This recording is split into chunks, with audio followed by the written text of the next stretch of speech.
Beneath the renowned golden arches of McDonald's, a scandal was brewing that would shake the fast food giant to its core. Imagine you're peeling off a game piece from your large fries, heart racing at the thought of winning $1 million, only to discover years later that the game was rigged from the start. This isn't just a tale of corporate deceit, but one of cunning manipulation by a single mastermind. For over a decade, Jerome Jerry Jacobson, an ex-cop turned security officer, orchestrated a scheme that siphoned millions of dollars in prizes from unsuspecting customers. Jacobson's position at Simon Marketing, the company responsible for running the Monopoly game, allowed him to exploit McDonald's most popular promotion.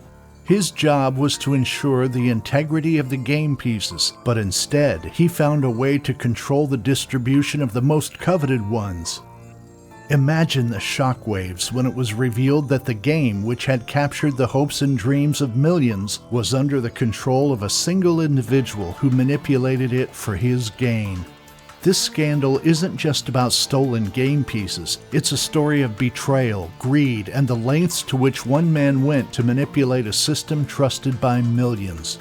As we delve into this story, you'll learn how Jacobson turned what should have been a chance for everyone to win into a guaranteed payout for his inner circle, leaving the rest of the public in the dark.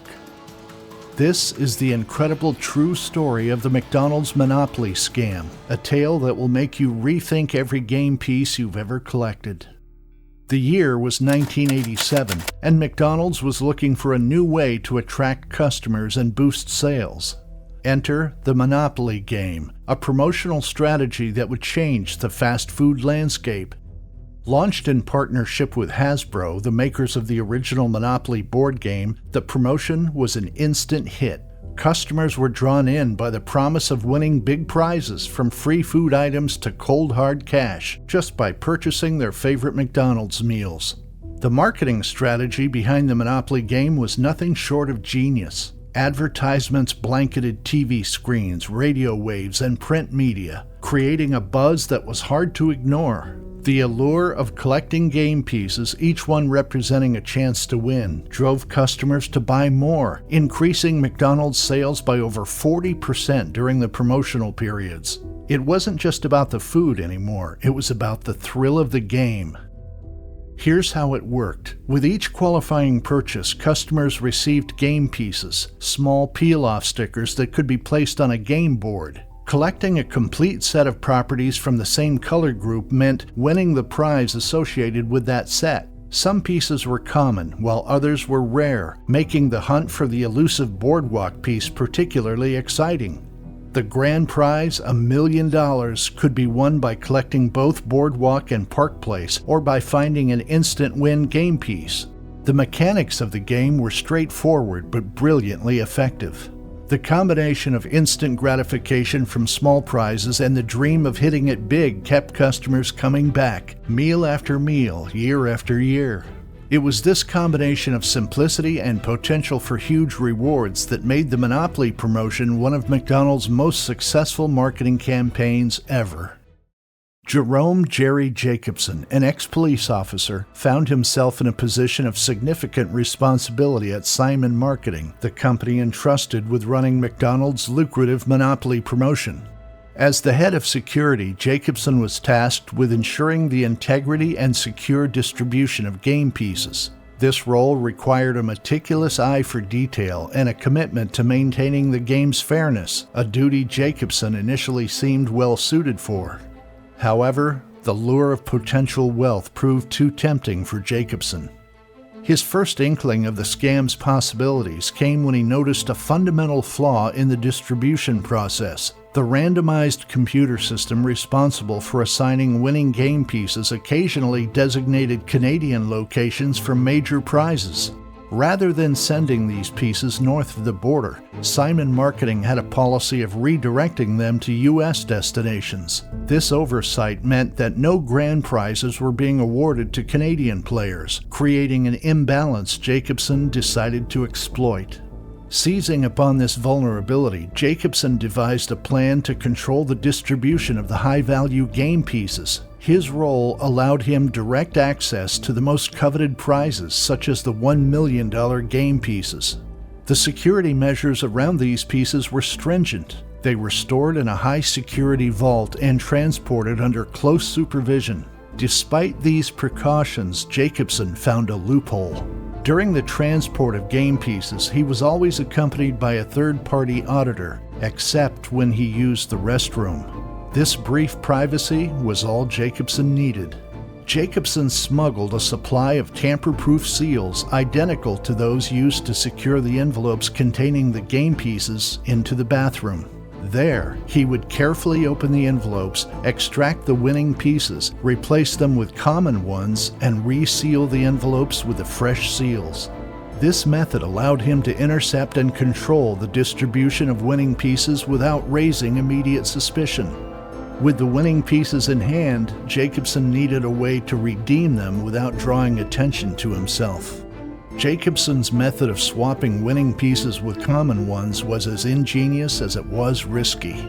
Armed with a supply of tamper-proof seals, Jacobson executed his plan during the transport of game pieces to McDonald's processing facilities across America. Accompanied by a third-party auditor on these trips, Jacobson exploited the only moment of privacy he had: bathroom breaks. With a handful of fresh seals in his pocket, he would excuse himself to the restroom, tear open the envelopes containing the high-value pieces, extract the winning pieces, replace them with common ones, and reseal the packages using the fresh seals. This meticulous operation ensured that the game pieces appeared untampered when delivered to their destinations. With the winning pieces in hand, Jacobson needed a strategy to redeem them without drawing suspicion. His initial move was to give a $25,000 winning piece to his stepbrother, believing that their different last names would shield him from scrutiny. This initial success emboldened Jacobson, prompting him to expand his network to include close friends, family members, and eventually a broader circle of acquaintances and associates. Each participant in this scheme received a winning piece in exchange for agreeing to share a portion of their winnings with Jacobson. The network Jacobson built was vast and varied. For instance, Jacobson's accomplices included friends, family members, and acquaintances who lived in various states. One notable example was Gloria Brown, a single mother from Jacksonville, Florida. She was given a winning piece and instructed to claim the prize in a state far from her home to avoid detection. Brown redeemed her prize, unaware of the full extent of the scheme she was part of. Similarly, Richard Couturier, a businessman, received a $1 million game piece. He claimed the prize and, as per Jacobson's instructions, maintained a low profile to avoid attracting attention. Jacobson's operation was not just about distributing winning pieces, but also ensuring that the recipients followed a carefully crafted script. They were coached on how to convincingly lie about where and how they obtained the winning pieces. This included creating plausible stories, rehearsing their statements, and sometimes even traveling significant distances to claim their prizes, making it harder for investigators to spot patterns. Despite the growing complexity of the scam and the increasing number of people involved, Jacobson's meticulous planning and the involvement of intermediaries kept the scheme under wraps for years. The network of recipients, each motivated by the promise of a substantial payout, played their parts to perfection, unknowingly contributing to one of the most audacious frauds in corporate history. Jacobson's scheme was elaborate and widespread, impacting numerous lives and involving a network that spanned across the United States. Each step was carefully calculated, from the initial theft of the pieces to the strategic distribution and eventual redemption of prizes, showcasing a level of criminal sophistication that made the scam remarkably effective until its eventual unraveling. The expansion and collaboration that followed Jacobson's initial success significantly amplified the scale of the scam. Enter Gennaro Jerry Colombo, an Italian mobster with connections to the New York Mafia. Colombo's introduction into the scheme marked a turning point, infusing the operation with a level of audacity and reach that Jacobson alone could never have achieved. Colombo's involvement began when Jacobson offered him a winning piece, aware that Colombo's criminal background and network would provide the necessary muscle and cover to expand the operation. Colombo, seeing a lucrative opportunity, eagerly accepted. His first prize was a Dodge Viper, which he won in 1995. Colombo's flamboyant personality and mob ties added a new dimension to the scam. Not only did he win the car, but he also flaunted it on national television, appearing in a McDonald's commercial while holding the key to the Viper. His high-profile redemption was so bold that he even exchanged the car for its cash equivalent, citing the vehicle's impracticality for his needs. With Colombo's involvement, the network of recipients grew. Colombo introduced Jacobson to a broader circle of accomplices, each willing to pay a fee to receive a winning piece. This network included not just family and close friends, but also Colombo's criminal associates. One notable accomplice was Colombo's wife, Robin, who helped orchestrate the distribution of winning pieces to an ever-expanding circle. The scam's expansion required meticulous planning. Each new participant had to be thoroughly briefed on the story they would tell when redeeming their prize. They were coached on how to convincingly explain their supposed lucky find, often being instructed to travel to different states to claim their winnings to avoid detection. This geographical dispersal made it difficult for McDonald's and investigators to detect patterns in the redemptions. The scam network's expansion also meant higher-profile redemptions. Beyond Colombo's Dodge Viper, other significant prizes included million-dollar cash prizes and luxury cars, all claimed by individuals carefully selected and briefed by Jacobson and Colombo. Each redemption was a calculated risk, but the promise of a substantial payout kept the participants in line, ensuring their cooperation and silence. Colombo's involvement didn't just bring more participants, it brought a sense of invincibility. His mob connections added a layer of intimidation, ensuring that those involved would think twice before betraying the operation. This collaboration between Jacobson and Colombo exemplified the convergence of corporate crime and organized crime, making the McDonald's Monopoly Scam one of the most brazen and wide-searching frauds in corporate history. The unraveling of the McDonald's Monopoly Scam began with an anonymous tip to the FBI in 2000. The tipster, whose identity remains unknown, alerted the authorities to the existence of a sophisticated scheme to defraud the fast food giant. Initially, the FBI was skeptical. The notion that someone could rig a nationwide promotion involving millions of game pieces seemed far-fetched. However, the sheer audacity of the claim piqued their interest enough to assign the case to their Jacksonville, Florida office. Enter Special Agent Rick Dent and Rookie Agent Doug Matthews, who took the lead on what would become one of the most intricate undercover operations in the Bureau's history. Dent, a seasoned agent, brought a methodical approach to the investigation, while Matthews, with his exuberant and unorthodox style, brought the energy and creativity needed to tackle such a complex case. The first step in the investigation was surveillance. The FBI began monitoring key individuals suspected of involvement, including Jacobson and his known associates. They scrutinized their movements, financial transactions, and any interactions related to the Monopoly game. However, the real breakthrough came with the use of wiretaps. By tapping the phones of key suspects, the FBI hoped to gather concrete evidence of the scam.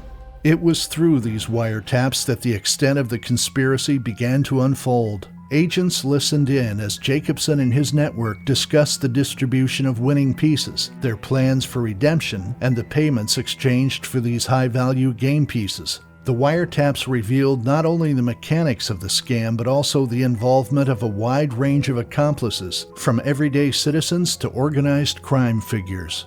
To gather more evidence, the FBI launched an undercover operation. Agent Matthews played a pivotal role, posing as a representative of McDonald's interested in meeting with past winners for a promotional campaign.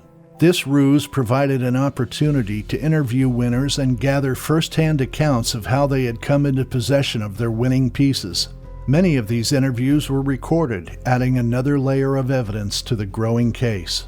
One of the undercover operation's most dramatic moments was the surveillance of a family reunion organized by Jerry Colombo, where multiple scam participants were present. Agents observed interactions and collected valuable intelligence on the network's structure and operations. This surveillance, combined with wiretap evidence and undercover interviews, painted a comprehensive picture of the scam.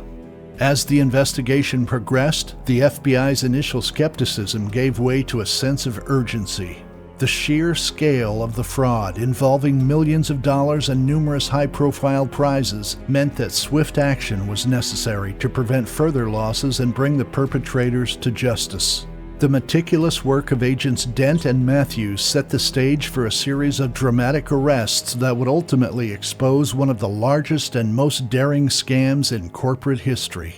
The culmination of the FBI's meticulous investigation came on August 22, 2001, in a coordinated sting operation that spanned multiple states. The FBI had built a comprehensive case against Jerome Jacobson and his vast network of accomplices. Agents swooped in to arrest dozens of individuals involved in the McDonald's Monopoly Scam, including Jacobson himself. The operation was executed with precision, ensuring that key suspects were apprehended simultaneously to prevent any chance of escape or collusion. The arrests sent chills through the media and the public, who had been unaware of the scale and audacity of the fraud. As the details emerged, the story dominated headlines, capturing the imagination of a nation stunned by the betrayal of trust in one of its most beloved brands. The FBI's press conference laid out the extent of the scam, highlighting the roles of various conspirators and the methods they used to defraud McDonald's and its customers. In the ensuing legal proceedings, Jerome Jacobson was charged with conspiracy to commit mail fraud and conspiracy to commit wire fraud. Faced with overwhelming evidence, Jacobson eventually pleaded guilty, acknowledging his central role in orchestrating the scam. In October 2001, he was sentenced to 37 months in federal prison and ordered to pay $12.5 million in restitution, a fraction of the total value of the prizes he had illicitly distributed. Jerry Colombo, one of the key figures in the scam, had died in a car accident in 1998, escaping legal consequences. However, other participants, including family members and associates who had redeemed winning game pieces, faced charges. Many of these individuals cooperated with authorities, providing testimony that helped to secure convictions against higher-ranking conspirators. Sentences varied, with some receiving probation and community service while others faced prison time and hefty fines. The legal consequences extended beyond prison sentences. Many of those involved were ordered to pay restitution to McDonald's, attempting to recover some of the financial losses incurred by the scam. These restitution payments were intended to compensate the company for the fraudulent redemption of high-value prizes, though the full financial impact of the scam was never entirely recouped. For McDonald's, the fallout from the scam prompted a thorough review and overhaul of its promotional security measures. The company worked closely with the FBI to understand how the fraud had been perpetrated and implemented new safeguards to prevent similar incidents in the future.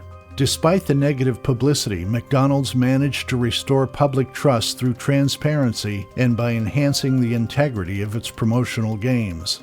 The McDonald's Monopoly Scam remains one of the most audacious and infamous frauds in corporate history.